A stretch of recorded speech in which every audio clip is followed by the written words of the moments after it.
Bahujan Samaj party की ऐतिहासिक महारैली party जो कि लखनऊ में हुई, सुप्रीमो मायावती बहुत ही ज़्यादा खुश हुई और उन्होंने इतनी ऐतिहासिक भीड़ को संबोधित करके कह दिया कि विपक्षी दलों पर जमकर निशाना उन्होंने साधते हुए बोला कि 2027 का विधानसभा चुनाव बीएसपी अकेले अपने दम पर लड़ेगी और उन्होंने कहा हम अपने पुराने अनुभवों के आधार पर अब किसी भी दल से गठबंधन नहीं करेंगे और जब गठबंधन किया तो पार्टी को हमेशा नुकसान हुआ।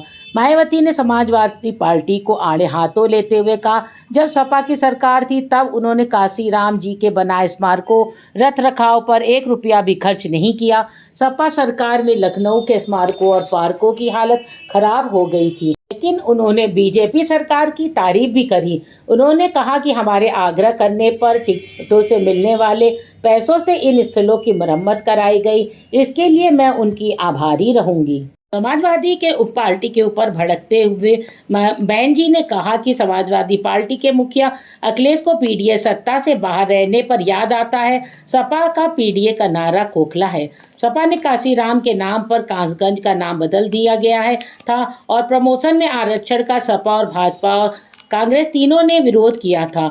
मायावती ने योगी सरकार की तारीफ भी करी। काशीराम स्मारक स्थल की मरम्मत नहीं हुई थी लेकिन अब कराया जा रहा है, लेकिन राज्य सरकार का बहुत आभार है क्योंकि वह पूर्व सपा सरकार की तरह नहीं है। वो वर्तमान भाजपा सरकार ने स्मारक के टिकट से मिला पैसा दबा के नहीं रखा है और बसपा के आग्रह पर उसे मरम्मत में खर्च किया है।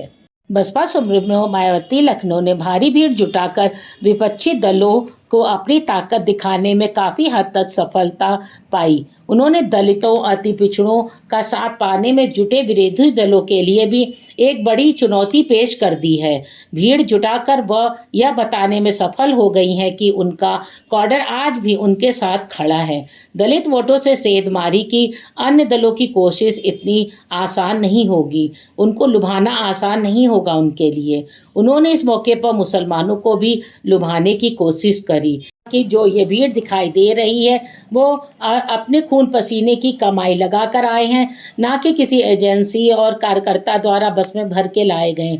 ये सभी अपनी स्वेच्छा से यहाँ पर आए हैं काशीराम जी को श्रद्धांजलि देने के लिए। मायावती ने भीड़ में उत्साहित होते हुए कहा कि अब हमें सचेत रहना होगा कि दूसरों के बहकावे में नहीं आना चाहिए। उन्होंने हमारा वोट पाने के लिए जातिवाद पार्टियां हमें हर स्तर पर गुमराह करेंगी, लेकिन अब हमें इससे सचेत रहना होगा। सत्ता की मास्टर चाबी हर हाल में पानी होगी, सत्ता में आए बिना समाज का भला नहीं हो सकता।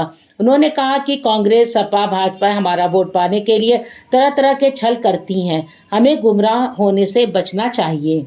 बसपा सुप्रीमो मायावती ने 9 साल बाद लखनऊ में गुरुवार के दिन बहुत बड़ी शक्ति का प्रदर्शन किया और क्योंकि मौका था काशीराम जी की 19वीं पुण्यतिथि का। उसमें भारी 5 से 6 लाख तक की भीड़ इकट्ठा हुई और मायावती ने कहा कि कांग्रेस ने देश के से इमरजेंसी लगाकर बाबा साहेब के बनाए संविधान का अपमान किया था, कभी भी उनका सम्मान नहीं किया। अब कांग्रेस के लोग हाथ में संविधान की कॉपी लेकर नाटकबाजी कर रहे हैं। इस तरह सपा की सरकार में भी दलितों पिछड़ों की उत्पीड़न हुआ और मैंने सुना कि अखिलेश यादव ने सत्ता में आने पर काशीराम का स्मारक बनाने की बात कही है, लेकिन जब सत्ता में थे तब कभी ऐसा नहीं किया।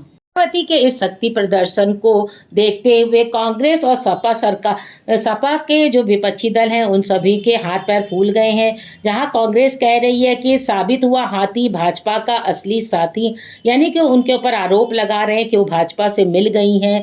बसपा प्रमुख मायावती द्वारा रैली में सपा पर लगाए गए आरोप के जवाब में सपा के राष्ट्रीय अध्यक्ष अखिलेश यादव ने जोरदार पलटवार किया है। उन्होंने कहा कि मायावती स्मारकों के संरक्षण पर योगी सरकार की प्रशंसा कर रही हैं, उससे आप समझ लीजिए कि साठगांठ किससे है।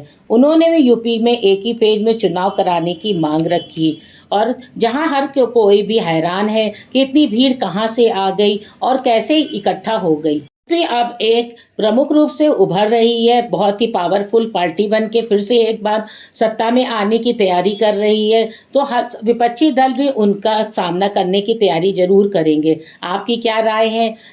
चैनल को अगर लाइक और सब्सक्राइब नहीं किया है तो ज़रूर कर लें। Thank you.